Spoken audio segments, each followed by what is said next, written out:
अस्सलामुअलैकुम class, I hope you are all fine. और आज हमारा ऑलमोस्ट थर्ड लेक्चर है जिसका नाम है द ब्लड सर्कुलेशन। इससे पहले हमने पढ़ा था the movement of blood through the heart. वो हमने डायग्राम्स के थ्रू अच्छी तरह पढ़ लिया था और उसका जो रिमेनिंग पार्ट था शॉर्ट क्वेश्चन और लॉन्ग क्वेश्चन आंसर का, हमने वो भी कवर कर लिए थे। नेक्स्ट अब हम पढ़ने जा रहे हैं the blood circulation. Blood circulation means the whole process कि आपके हार्ट से बॉडी में ब्लड कैसे सर्कुलेट कर रहा है और फिर बॉडी से वापस हार्ट में जो ब्लड आ रहा है वो कैसे आ रहा है। ठीक है, दो मेन पॉइंट्स हैं इसमें। सबसे पहले तो हार्ट से बॉडी में कैसे ब्लड जा रहा है और देन बॉडी से हार्ट में कैसे आ रहा है। अब आपकी बुक के लिहाज से हम सबसे पहले ये डिस्कस करेंगे कि सबसे पहले बॉडी से आता है हार्ट में कैसे और फिर कैसे हार्ट से वो प्योरीफाई होके बॉडी में अगेन वापस जाता है। तो बिफोर रीडिंग द टेक्स्ट मैं आपको डायग्राम के थ्रू समझाऊंगी, क्योंकि अगर आपको एकदम से टेक्स्ट से समझाया तो वो बिल्कुल सर से गुजर जाएगा। ठीक है, हम डायग्राम से थोड़ा सा पढ़ेंगे, इसको डायग्रामेटिकली मैं आपको एक्सप्लेन करूंगी, देन हम रीडिंग की तरफ जाएंगे और इस टॉपिक को फिर हम कवर करेंगे। ओके, सो मैं इसको जूम कर रही हूँ।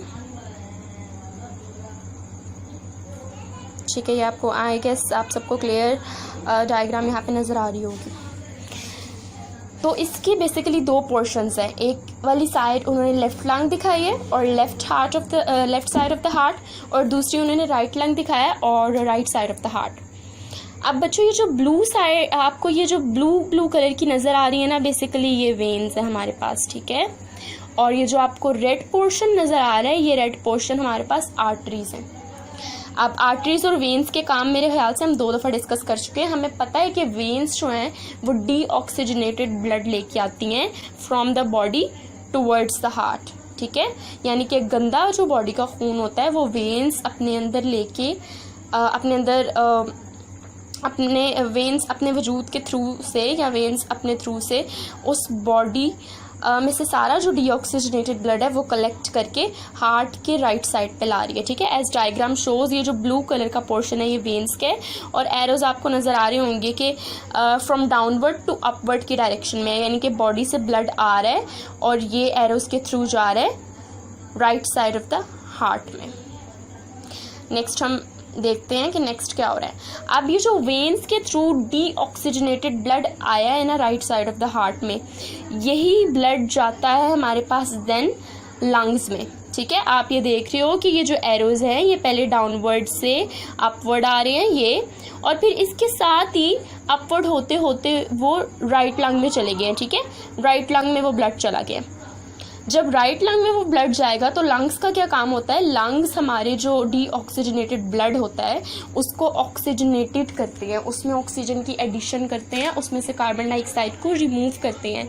उस ब्लड को, उस गंदे ब्लड को वो प्योरीफाई करके ऑक्सीजनेटेड ब्लड बनाते हैं, और देन वो ऑक्सीजनेटेड ब्लड हमारे पास राइट लंग से जाता है लेफ्ट लंग में।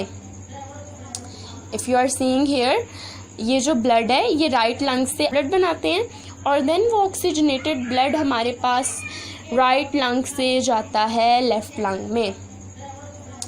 If you are seeing here, ये जो ब्लड है ये राइट लंग से आ गया है लेफ्ट लंग में। ठीक है, लेफ्ट लंग से वही ब्लड आर्टरीज में चला जाता है। ये जो रेड कलर की आर्टरीज हमें शो हो रही हैं, इन आर्टरीज में वो प्योरीफाई ब्लड चला जाता है। ठीक है, और वो अब ये जहाँ पे ये प्योरीफाई ब्लड जा रहा है ये बेसिकली हार्ट की लेफ्ट साइड है। ठीक है, लेफ्ट लंग से हार्ट की लेफ्ट साइड में ही ब्लड जा रहा है थ्रू द आर्टरीज। अब जब left side of the heart में ब्लड चला गया है तो वो फिर क्या होगा, वो पूरी बॉडी में जो आर्टरीज होंगी वो उस ब्लड को सप्लाई करेंगी, क्योंकि पहले हमारे पास तो था गंदा खून। जब उसको हमारे हार्ट में वेन्स के थ्रू भेजा गया, वेन्स ने अपना काम किया, उन्होंने उसी ब्लड को लंग्स में भेज दिया ताकि वो ब्लड प्योरीफाई हो जाए। फिर लंग्स ने अपना काम किया, उन्होंने उसी प्योरीफाइड ब्लड को आर्टरीज में भेजा और आर्टरीज ने उसको थ्रू द हार्ट पूरी बॉडी के अंदर सप्लाई कर दिया। ठीक है, पूरी बॉडी के हर एक सेल को, हर एक पार्ट को, हर एक ऑर्गन को उन्होंने ये ब्लड प्रोवाइड कर दिया। आपको डायग्राम के थ्रू आई होप कि समझ आई होगी। और अच्छा, एक और बात उन्होंने नीचे मेंशन किया हुआ है कि जो ब्लू वाली साइड है ये डीऑक्सीजनेटेड ब्लड को शो कर रही है और वेन्स को शो कर रही है, और जो रेड वाली साइड है ये ऑक्सीजनेटेड ब्लड को यानी कि साफ खून को शो कर रही है और आर्टरीज को शो कर रही है। आपको डायग्राम के थ्रू आई होप समझ आई होगी। अच्छा बच्चों, आई वांट कि आप जो बच्चे हैं ये एक कॉपी पेंसिल लें और इस पर एक फ्लो चार्ट बना लें। फ्लो चार्ट किस तरह से बनाना है मैं आपको रिपीटली एक आइडिया देती हूँ जल्दी से। फ्लो चार्ट आपने इस तरह से बनाना है कि सबसे पहले आपने मेंशन करना है हमारे पास वेन्स हैं, वेन्स के थ्रू ब्लड जा रहा है right side of the heart में, ठीक है। वेन्स के थ्रू ब्लड जा रहा है right side of the heart में, और वेन्स में है डीऑक्सीजनेटेड ब्लड। वेन्स के through deoxygenated blood right side of the heart में जा रहा है। फिर right side of the heart से वही डीऑक्सीजनेटेड ब्लड जा रहा है right side of the lung. Right side of the lung से वो ब्लड प्योरीफाई होता है, लंग्स उसको प्योरीफाई करते हैं और वो प्योरीफाइड ब्लड चला जाता है लेफ्ट लंग में। लेफ्ट लंग में से वो जाता है left side of the heart में, ठीक है। और left side of the heart से जो आर्टरीज होती हैं देन वो अपना आगे काम शुरू कर देती हैं, आर्टरीज फिर इसको पूरी बॉडी में सप्लाई कर देती हैं। यानी कि आप एक फ्लो चार्ट इस तरह से बनाएंगे, पहले आप लिखेंगे veins, then right lung, right lung से फिर आप लिखेंगे लेफ़्ट लंग, लेफ़्ट लंग से आर्टरीज, आर्टरीज से फिर पूरी बॉडी में जो ब्लड सप्लाई होता है आप वो लिखेंगे। ये फ्लो चार्ट बनाने से आपको फ़ायदा ये होगा कि आप एक ओवरव्यू लेंगे इस फ्लो चार्ट का और आपके माइंड में सारा कंसेप्ट आ जाएगा। और बाकी जहाँ तक टेक्स्ट की बात है तो देन वो आप खुद भी लिख सकते हैं अगर आपको कंसेप्ट इसका क्लियर है तो। और अगर आप टेक्स्ट याद करने बैठेंगे और क्रैमिंग करेंगे इस टॉपिक की तो इट विल बी डिफ़िकल्ट। अच्छा, अब हम टेक्स्ट रीडिंग पे आते हैं थोड़ा सा। मैं आपको पैराग्राफ वाइज एक्सप्लेन करूँगी, हमने मोस्ट ऑफ द थिंग्स अंदर से पढ़ ली हैं, बस मैं आपको रीडिंग करके एक्सप्लेन करके बता दूँगी थोड़ा बहुत, ताकि आपको टेक्स्ट भी क्लियर हो जाए, कोई एम्बिग्विटी ना रह जाए। Blood in the right hand side of the lung. Right side of the lung से वो ब्लड प्योरीफाई होता है, लंग्स उसको प्योरीफाई करते हैं और वो प्योरीफाइड ब्लड चला जाता है लेफ्ट लंग में। लेफ्ट लंग में से वो जाता है left side of the heart में, ठीक है। और left side of the heart से जो आर्टरीज होती हैं देन वो अपना आगे काम शुरू कर देती हैं, आर्टरीज फिर इसको पूरी बॉडी में सप्लाई कर देती हैं। यानी कि आप एक फ्लो चार्ट इस तरह से बनाएंगे, पहले आप लिखेंगे veins, then right lung, right lung से फिर आप लिखेंगे लेफ़्ट लंग, लेफ़्ट लंग से आर्टरीज, आर्टरीज से फिर पूरी बॉडी में जो ब्लड सप्लाई होता है आप वो लिखेंगे। ये फ्लो चार्ट बनाने से आपको फ़ायदा ये होगा कि आप एक ओवरव्यू लेंगे इस फ्लो चार्ट का और आपके माइंड में सारा कंसेप्ट आ जाएगा। और बाकी जहाँ तक टेक्स्ट की बात है तो देन वो आप खुद भी लिख सकते हैं अगर आपको कंसेप्ट इसका क्लियर है तो। और अगर आप टेक्स्ट याद करने बैठेंगे और क्रैमिंग करेंगे इस टॉपिक की तो इट विल बी डिफ़िकल्ट। अच्छा, अब हम टेक्स्ट रीडिंग पे आते हैं थोड़ा सा। मैं आपको पैराग्राफ वाइज एक्सप्लेन करूँगी, हमने मोस्ट ऑफ द थिंग्स अंदर से पढ़ ली हैं, बस मैं आपको रीडिंग करके एक्सप्लेन करके बता दूँगी थोड़ा बहुत, ताकि आपको टेक्स्ट भी क्लियर हो जाए, कोई एम्बिग्विटी ना रह जाए। Blood in the right hand side of the heart has returned in veins from the cells of the body. अच्छा, यहाँ पे बता रहे हैं कि बॉडी के सेल से और बॉडी के हर पार्ट से वेन्स ब्लड लेती हैं और उसको right hand side of the heart में पहुँचा देती हैं। दिस ब्लड कंटेन्स लिटिल और no oxygen although it has gained carbon dioxide from actively respiring cells. वही बात कि इस ब्लड में ऑक्सीजन नहीं होती या फिर बहुत थोड़ी सी होती है और ये डीऑक्सीजनेटेड ब्लड होता है। डीऑक्सीजनेट का मतलब होता है लैक ऑफ ऑक्सीजन, कि इसमें ऑक्सीजन मौजूद नहीं है, ऑक्सीजन की इसमें बहुत कमी है और इसमें कार्बन डाइऑक्साइड भी होती है। This deoxygenated blood must be pumped through an artery to the lungs. अब क्या होता है कि ये जो डीऑक्सीजनेटेड ब्लड होता है इसको फिर आगे से एक आर्टरी लेके जाती है लंग्स में, ठीक है। वेन से ब्लड आया हार्ट में, हार्ट से फिर एक आर्टरी ने अपना काम किया और उसको लंग्स में ले गई। अब in the lungs the blood absorbs more oxygen and gives up it's carbon dioxide. Lungs में अब क्या होता है कि ब्लड को ऑक्सीजन मिलती है, लंग्स उसको प्योरीफाई करते हैं और कार्बन डाइऑक्साइड को रिमूव करते हैं। Blood in the left hand side of the heart contains oxygen. अब वो कह रहे हैं कि जो लेफ्ट साइड पे ब्लड आता है थ्रू द लंग्स उसमें ऑक्सीजन प्रेजेंट होती है और वो ऑक्सीजनेटेड ब्लड होता है। This blood has to be pumped along arteries to all the cells of the body. अब आर्टरीज क्या करती हैं कि उस सारे ब्लड को कहती हैं चलो भाई अब तुम हमारे पास आ जाओ, और उनको पूरी बॉडी में उस ब्लड को सप्लाई कर देती हैं। Blood passes between the right hand side of the and the left hand side of the heart by the lungs। अब वो यहाँ पे बता रहा है कि जो ब्लड का एक्सचेंज होता है ना राइट हैंड साइड से left hand side of the heart, ठीक है, क्योंकि हार्ट की आपको पता है दो साइड्स हैं, एक लेफ्ट है एक राइट है।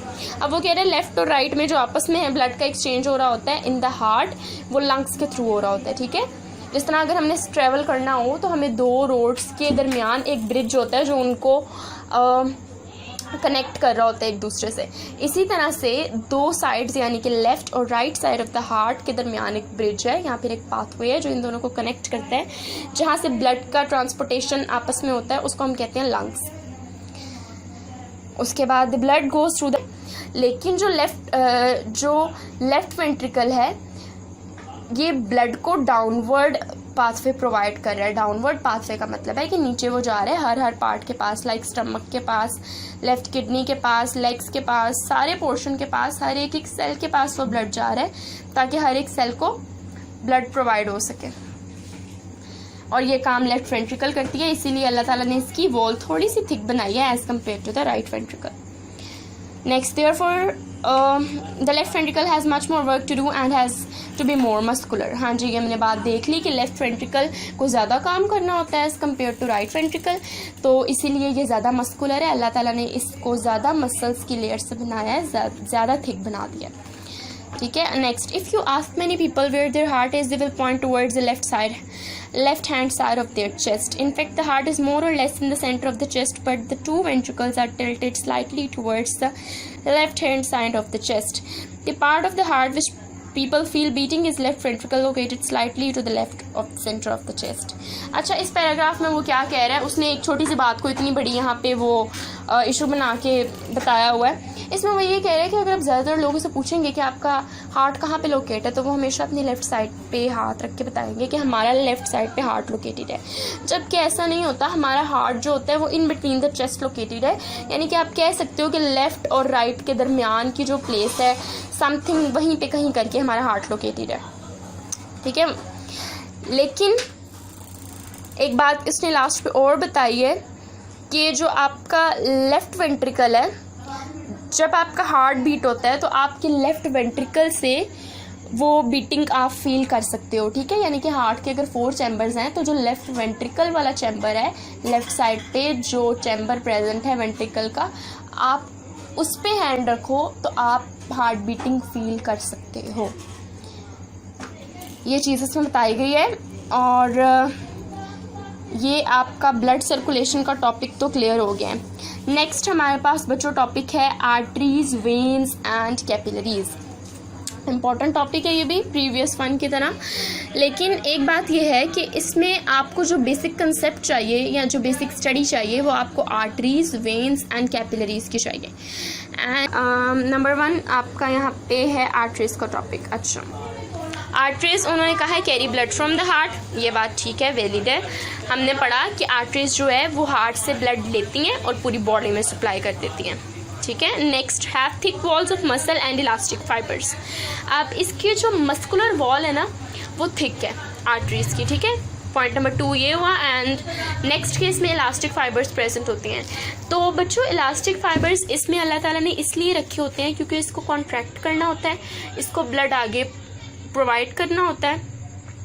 कॉन्ट्रैक्शन के लिए अल्लाह ताला ने इसमें इलास्टिक फाइबर्स रखे हैं, क्योंकि आपको पता है कि जब कोई चीज़ स्ट्रेच कर रहे हो आप या कॉन्ट्रैक्ट कर रहे हो तो उसमें इलास्टिसिटी तो होनी चाहिए ना।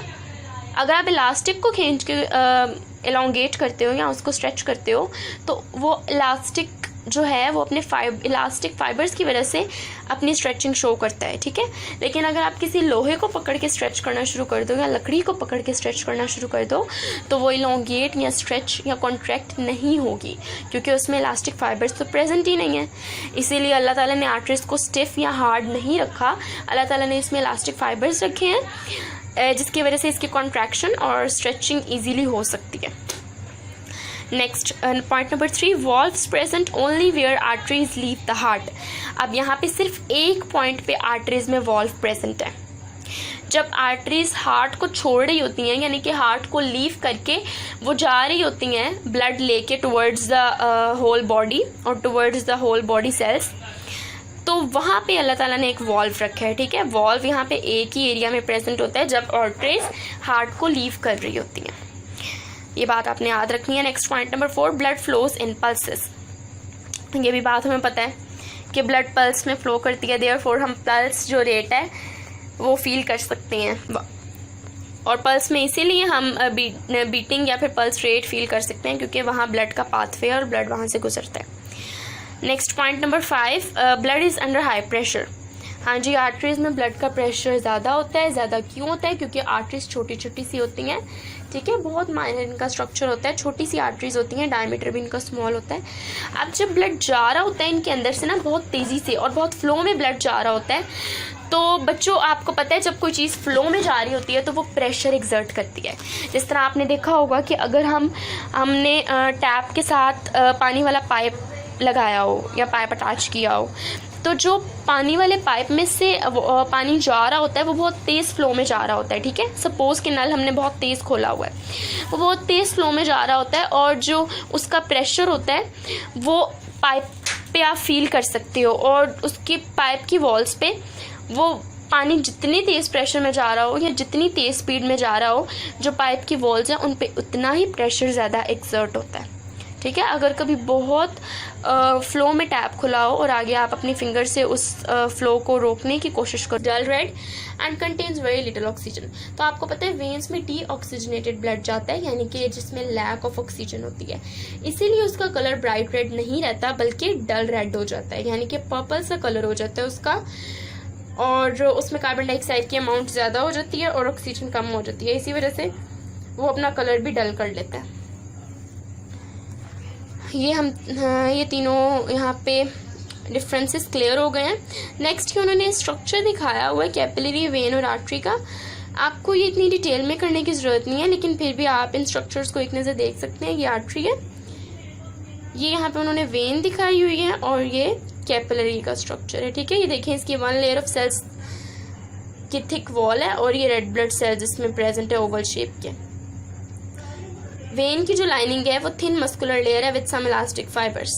आर्टरी की लाइनिंग जो है और आउटर लेयर ये थिक मस्कुलर लेयर है with elastic fibres. Elastic fibres दोनों में, आर्टरी में भी और वेन में भी, लेकिन वेन में थिन मस्कुलर लेयर है और आर्टरी में थिक मस्कुलर लेयर है, सिर्फ इतना डिफरेंस है इनमें। और आई होप कि आपको लेक्चर समझ आ गया होगा। अगर किसी बच्चे की कोई क्वेरीज हैं, कोई क्वेश्चंस हैं, तो ही और शी में आस्क, ठीक है। ओके बच्चों, अल्लाह हाफिज़, इंशाल्लाह नेक्स्ट लेक्चर में मिलेंगे। Take care.